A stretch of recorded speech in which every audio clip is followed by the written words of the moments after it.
تو اب دیکھ کر سارے ایک دوسرے کی طرف دیکھتے ہیں، یہ کس نے کیا، یہ کس نے کیا؟ تو پھر بالآخر کیا ہوتا ہے؟ فوراً دماغ یہ کہتا ہے ایک ہی ہے توحید پرست، توحید پرست ایک ہی ہے، وہ کون ہے؟ ابراہیم علیہ السلام۔ اس نے کیا ہوگا یہ۔ ابراہیم علیہ السلام کے پاس قوم گئی اور جا کر کہا ہمارے خداؤں کے ساتھ یہ سب کچھ آپ نے کیا ہے؟ کہ کیا کیا میں نے؟ کہ ادھر تو ان کا حشر کیا ہوا ہے، کسی کا ہاتھ نہیں، کسی کی ناک نہیں، کسی کی کان نہیں، کسی کا کان نہیں۔ آپ نے فرمایا بڑے بت سے پوچھا نہیں آپ نے؟ اللہ اکبر۔ وہ جو بڑا بت ہے، بڑا خدا ہے، جو خداؤں میں بھی تقسیم ہے، کچھ چھوٹے خدا ہیں، کچھ بڑے خدا ہیں۔ تو ابراہیم علیہ السلام نے اللہ اکبر، بس جب عقل ماری جائے نا آدمی کی، کہتے ہیں مات ہی ماری گئی، تو جب مات ماری جائے نا تو پھر اس کی سمجھ میں کچھ بات آتی نہیں ہے۔ کیسے ڈھنگ سے اللہ کا خلیل سمجھا رہا ہے ان کو، کہا وہ جو بڑا خدا ہے تمہارا، اس سے نہیں پوچھا کہ کیا ہوا؟ کہ کلہاڑا تو اس کے کندھے پر لٹکا ہوا ہے، اگر کوئی ادھر آدمی قتل ہو جائے، وہاں ایک بندوق لے کے جا رہا ہو تو سب کیا کہیں گے؟ اس نے مارا، یہی قاتل ہے۔ تو ابراہیم علیہ السلام نے فرمایا کہ وہ جو جس کے کندھے پر کلہاڑا رکھا ہوا ہے اس سے نہیں پوچھا؟ اللہ اکبر۔ قرآن کیا کہتا ہے آگے سے؟ ابراہیم علیہ السلام کو کہنے لگے ما لکم لا تنطقون، اور تجھے پتہ نہیں وہ بولتے ہی نہیں ہیں۔ اللہ اکبر، وہ بولتے نہیں ہیں۔ اچھا بولتے نہیں ہیں اور فریاد تمہاری سن لیتے ہیں؟ کان تو ان کے کیا ہو گئے؟ کان تو ابراہیم کاٹ گیا علیہ السلام، کان تو ابراہیم نے کاٹ دیا، کیسے فریاد سنیں گے تمہاری؟ کان تو ہے نہیں۔ اور مسلمان کا کیا عقیدہ ہے؟ اللہ اس آنکھ سے پاک ہے، اللہ اس کان سے پاک ہے، جو ہم ظاہری جسامت جیسی ہم سمجھتے ہیں، اللہ ان ساری چیزوں سے کیا ہے؟ پاک ہے۔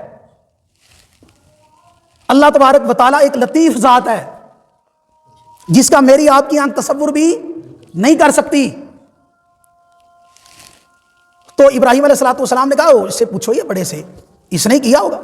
کہا نہیں، یہ تو تجھے پتہ ہی ہے نا، یہ تو کچھ نہیں کر سکتے، یہ کچھ نہیں کر سکتے یار، یہ اتنا کچھ بھی نہیں کر سکتے، تمہاری مشکلیں جو مصیبتیں تم پر آئیں گی اس کو کیسے ٹالیں گے؟ یہ اپنے ساتھ والے چھوٹے چھوٹے خداؤں کو نہیں بچا سکا، چھوٹے چھوٹے خدا، چھوٹے چھوٹے نکے نکے خدا، یہ ان کو نہیں بچا سکا تو تمہیں بچائے گا یہ؟ خیر، جب نمرود نے دیکھا پانی سر سے گزر گیا تو کیا کیا؟ اب دلائل سے اس کا مقابلہ نہیں کر سکتے۔ دنیا میں ہوتا ہی ہوں ہے، جب آپ کی بات کا کوئی مقابلہ نہیں کر سکتا میدان میں آ کر، پھر وہ بندوق نکالتا ہے، پھر وہ ہتھیار استعمال کرتا ہے، کیونکہ وہ میدان کا مرد نہیں ہوتا، مرد میدان ہوتا وہ نہیں ہے، مرد میدان میں کھڑا ہوتا ہے۔ تو انہوں نے ابراہیم علیہ السلام کو اپنی اس کو فوج کو حکم دیا، نمرود نے اپنی پولیس کو، فوج کو، کہ چلو بھائی جلدی کرو، کیا کرو؟ لکڑیاں اکٹھی کرو، اور اکٹھی کر کے کیا کرو؟ آگ جلاؤ۔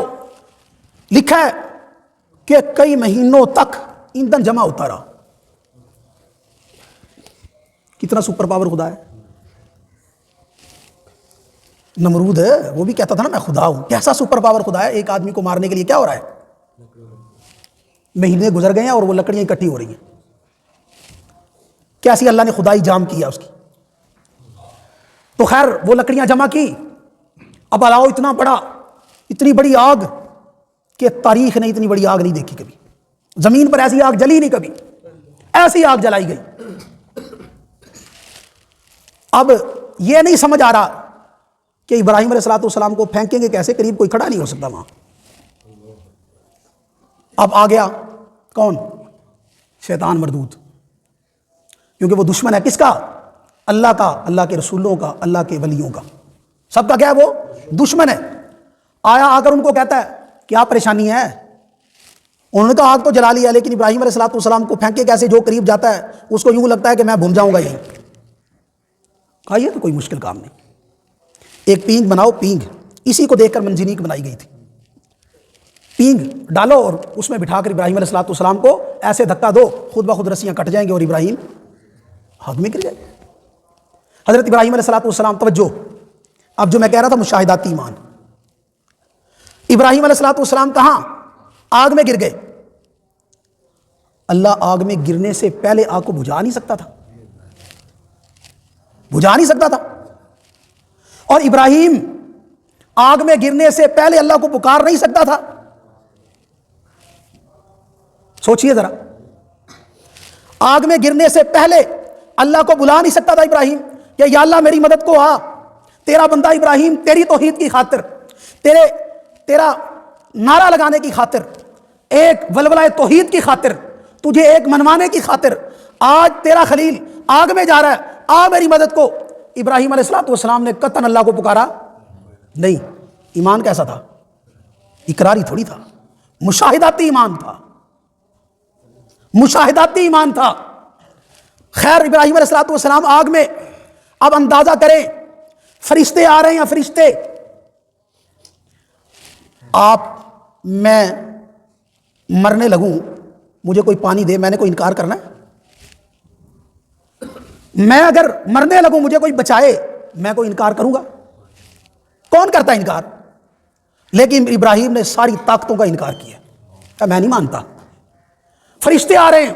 فرشتہ آیا اور آ کر کہتا ہے کہ اگر آپ حکم دیں میں ہوا کا فرشتہ ہوں. ابھی یہ ساری ہوا آئے گی اور ساری آگ کو ابھی اڑا کر پھیلا دے گی اور ختم کر دے گی اس کو. ابراہیم علیہ الصلوۃ والسلام نے فرمایا اللہ نے بھیجا تھا. پوچھتے ہیں نا آپ. ابراہیم علیہ الصلوۃ والسلام نے فرمایا اللہ نے بھیجا. کہا اللہ نے بھیجا تو نہیں لیکن اللہ سے کی اجازت سے آیا. اچھا اللہ دیکھ رہا ہے؟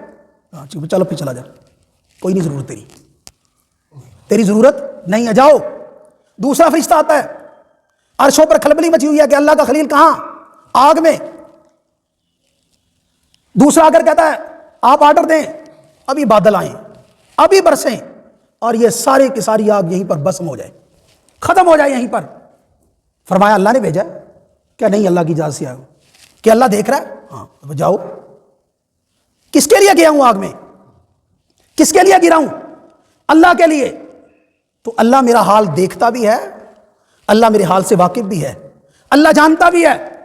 اسی لیے ابراہیم علیہ الصلوۃ والسلام کو یقین تھا اور ابراہیم علیہ الصلوۃ والسلام نے پہلے کسی کو پکارا نہیں، اللہ کو بھی نہیں پکارا. ایمان کیسا تھا؟ مشاہداتی. کیسا مشاہداتی ایمان ہے؟ اللہ نے فرمایا اچھا اتنا پکا ایمان ہے. ابراہیم علیہ الصلوۃ والسلام کو جب آگ میں پھینکا تو ابراہیم علیہ الصلوۃ والسلام تو اسی وقت جل جاتے نا. موقع تو کوئی نہیں تھا نا. بال بھی نہیں جلا، بال بھی نہیں جلا. جیسے جو کپڑے بدن پر تھے وہ ڈال کر شہنشاہوں کی طرح بیٹھے ہوئے ہیں اس آگ کے اندر. اور کیا اللہ کا نظام ہے. ابراہیم علیہ الصلوۃ والسلام سے کوئی پوچھتا ہے